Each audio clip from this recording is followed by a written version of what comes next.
alone! Ah! Ah! Nonso, please don't leave me. In a land where the sun kisses the red earth every morning and the wind whispers through the tall palm trees, there lived a woman named Munachi. Munachi was not like the other women in the village of Umuachi. While others spent their mornings gossiping by the stream or weaving baskets under the shade of the grand Iroko tree, Munachi spent her days with her arms deep in cold, wet clay. She was a potter, and not just any potter. Her hands were blessed by the ancestors. She could take a lump of ordinary mud and turn it into a jar so beautiful it looked like it could speak. People came from 5 villages away just to buy her water pots, saying that water stored in Munachi's clay stayed as cool as a mountain spring even in the heat of the dry season. But despite her fame and the coins in her purse, Munachi's house was quiet, too quiet. In Omuachi, a woman was measured by the man she walked beside and the children who ran around her home. Munachi was beautiful, with skin the color of roasted cocoa beans and eyes that held the depth of a forest, but she remained alone. It wasn't that she didn't want a husband. When she was younger, she had waited with a hopeful heart. She had worn her best beads to the dances and smiled at the young hunters. She had practiced her cooking and made sure her father's house was always clean for visitors. But as the years passed, the suitors stopped coming. The men of the village wanted wives who could hold the yam fields for hours and carry heavy bundles of firewood on their heads. They looked at Munachi's soft, mud-stained hands and shook their heads. They saw a woman who preferred the company of death to the company of people. To them, she was a woman who spent her life playing in the mud like a child. They saw her craft as a hobby, not a virtue. Soon, the hope in her heart began to harden, just like clay left too long in the sun. She grew used to the sound of her own footsteps on the earthen floor, and she learned to talk to the fire when the nights became too cold. The loneliness was a heavy cloak she wore every day, but it was during the New Yam Festival that the weight became unbearable. This was the time of year when the village showed off its strength and its fruitfulness. The village square was alive with the sound of drums and the smell of roasting meat. The atmosphere was thick with the scent of palm wine and celebration. Women walked in pairs, leaning their heads together to share secrets about their pregnancies or their husbands' successes, while the men boasted about the size of their yams and the sharpness of their machetes. Munachi sat by her display of pots, trying to look busy and proud. She tried to focus on the intricate patterns she had carved into a new water jar, but she could feel the eyes of the village on her. A group of women passed by, their waist beads jingling with every step, like a mocking rhythm. One of them, a woman named Eneka, who was known for her sharp tongue, stopped and pointed at a particularly large, sturdy cooking pot. She whispered loud enough for everyone to hear. She said it was such a shame that even Munachi's pot had covers, yet Munachi herself had no one to cover her head or warm her bed at night. The women around her giggled, covering their mouths with their hands. The laughter spread like wildfire. Then came Okoro, a man who had already swallowed too much palm wine from the morning ceremonies. He stumbled toward Munachi, his eyes glassy and a mocking grin on his face. He looked at the beautiful shapes she had molded, and then he looked at her lonely face. He shouted to the crowd that if Munachi was truly the master of pottery, why was she sitting there like a dry leaf? He sneered and said that since she was so good at shaping clay better than anyone else in the world, she should go home and mold her own husband. The crowd erupted in a roar of mockery. The children pointed and sang songs of the woman of mud, and the elders chuckled into their fans. Munachi felt the heat rise to her cheeks, a burning shame that made her ears ring. She didn't say a word. She didn't cry. She slowly packed her pots back into her baskets, tied her wrapper tight, and walked away from the music, the lights, and the people who saw her only as a joke. But the drunkard's words didn't leave her. They followed her into the dark shadows of the evening. "Mold your own husband," they whispered in the wind. "Mold your own husband," the crickets seemed to chirp in the bushes. That night, The air felt thick and heavy, as if the sky itself were made of lead. Instead of going to her usual spot by the stream, Munati felt a strange magnetic pull toward the forbidden riverbank. The elders had warned everyone since they were children never to take anything from that part of the river. They said the clay there was not meant for human hands. It belonged to the ancient spirits of the earth, the ones who were here before the trees were planted. It was said that the clay there breathed, and that to touch it was to invite the spirit into your home. But Munachi was beyond fear. Her heart was a hollow vessel, empty and aching, and she needed to fill it with something, anything. She walked through the tangled vines and the thick fog until she reached the silver water of the forbidden bank. The moon was a sliver in the sky, casting a ghostly light on the ground. She knelt down and dug her fingers into the mud.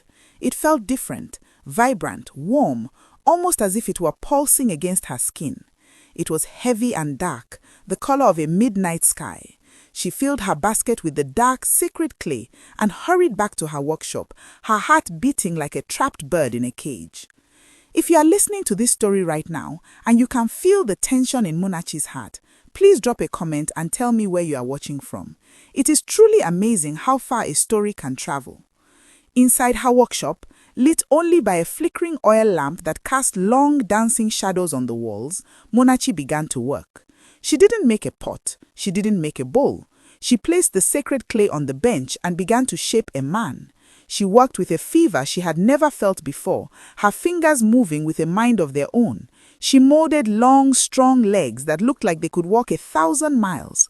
She shaped broad shoulders and a chest that looked like a shield of a great warrior. She walked through the night, her muscles aching, but she did not stop. But it was the face where she spent the most time. She didn't want a husband who looked like the mocking men of the village. She gave him a strong, noble jaw, a kind and generous mouth, and high cheekbones. She smoothed the clay with water and oil until his skin looked like polished mahogany, shimmering in the lamplight. When she was finally finished, she stepped back, breathless. He was the most handsome man she had ever seen. He was perfect. He was everything she had ever dreamed of, a silent protector made of the very earth she loved. Exhausted and overwhelmed by the beauty of her own creation, she sat in the corner of her workshop and fell into a deep, dreamless sleep, her hands still stained with the dark earth of the spirits. While she slept, the house grew silent, but the air began to vibrate with an invisible energy. The shadows on the wall seemed to stretch and wrap around the clay statue like a cocoon. A soft hum, like the sound of 1,000 bees, filled the room. The clay began to change color, turning from the wet gray of mud to the warm, living brown of human skin. The lungs made of mud took their first gulp of air, expanding the chest. The heart began to beat. By the time the first rooster crowed in the distance, the pedestal was empty. Munachi woke up and rubbed her eyes, blinking at the bright morning light streaming through the window. She looked toward her workbench and gasped, her heart stopping for a moment. Her creation was gone. The clay was gone.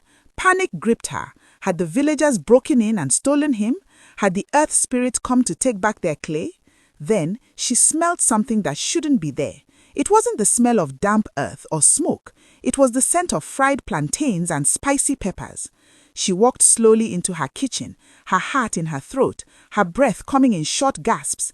There, standing by the fire, was a tall, handsome man. He was wearing a simple cloth she had left on a chair, tied knitting around his waist. He was stirring a pot of porridge with a wooden spoon, his movements graceful and sure. He turned and looked at her, and his smile was like the sun breaking through a storm. It was a smile that said, "I am here, and I am yours." He didn't ask who she was. He didn't ask why he was there or how he had come to be. He simply walked over to her, took her small, mud-stained hands in his large, warm ones, and whispered her name. His voice was like deep water flowing over smooth stones. He called himself Nonso. From that day on, Munachi was no longer the lonely potter. She was the envied wife of the most devoted man in Umuachi. Nonso was a dream made manifest. He didn't just stay at home. He walked with a strength that was unnatural. He cleared the thickest bushes around her house in a single morning. He fetched the heaviest wood fire that even 3 men together could barely lift. But most of all, he was kind.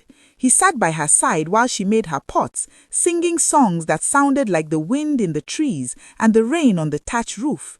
He looked at her not as a woman of dirt, but as a creator of life. The villagers were stunned. They watched from their doorways and from behind the market stalls as the man they had never seen before, a man more handsome than any hunter or prince, walked Munachi to the market. They saw how he carried her basket with ease. They saw how he looked at her with eyes full of pure adoration. But as the weeks passed, the surprise turned into a dark, festering jealousy. The men of the village couldn't understand where this stranger had come from.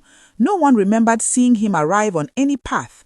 The women wondered why their own husbands, who shouted at them and came home late, weren't half as kind as the one the lonely potter had found. Suspicion began to grow like weeds in a neglected garden.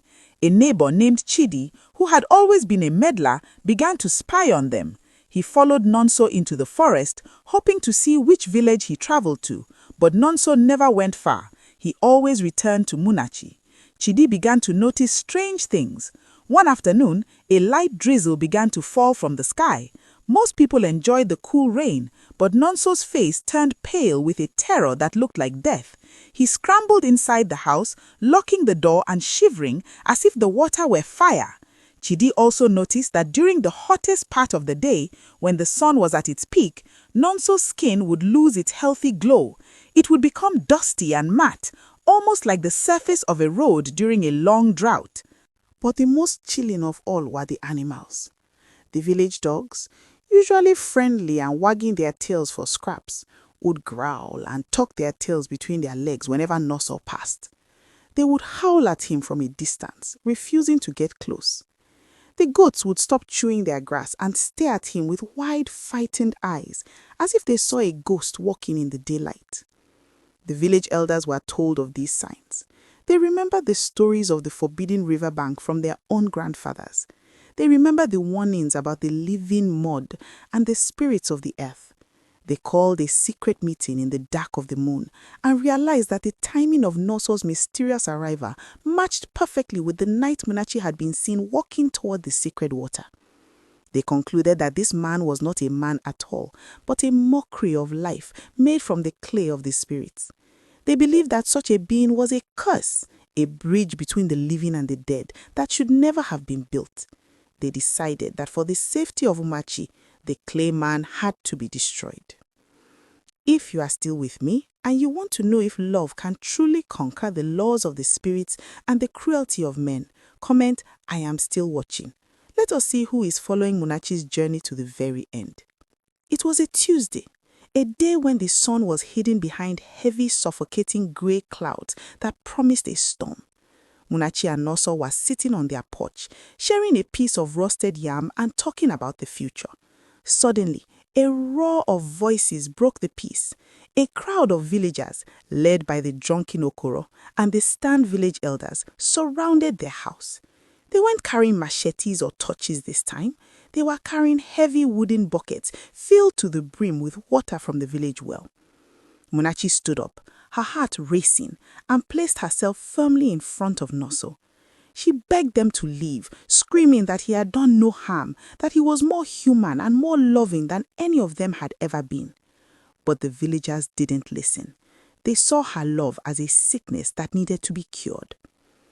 Okoro, wanting to prove his bravery, stepped forward and threw the first bucket of water. The liquid splashed across Nonso's chest. He let out a sound that wasn't a human cry. It was a low, crumbling moan, like the sound of a wall falling down. Then came another bucket, and another. Munachi threw her body over him, trying to shield him with her own skin, crying out in agony, as if the water were hitting her own soul. But the men were strong. They pulled her away, pinning her arms behind her back. They poured the water relentlessly, bucket after bucket. Under the cold deluge, the miracle began to reverse in the most horrific way. Nonso's beautiful face began to soften. His jaw began to lose its sharpness. His nose flattened. His strong shoulders began to slump and melt, liquid mud running down his back like dark tears. Munachi watched in silent, paralyzed horror as the man who had loved her, the man she had molded with her own heartbeat and soul, dissolved into a heap of wet sand and grey mud right before her eyes. Within minutes, the handsome man was gone. The villagers stood back, breathing hard, satisfied with their work. They watched as the water washed the last remains of Noso into the death path. They told Munachi they had saved her from a demon, and then they left her there, kneeling in the wet, dark mud.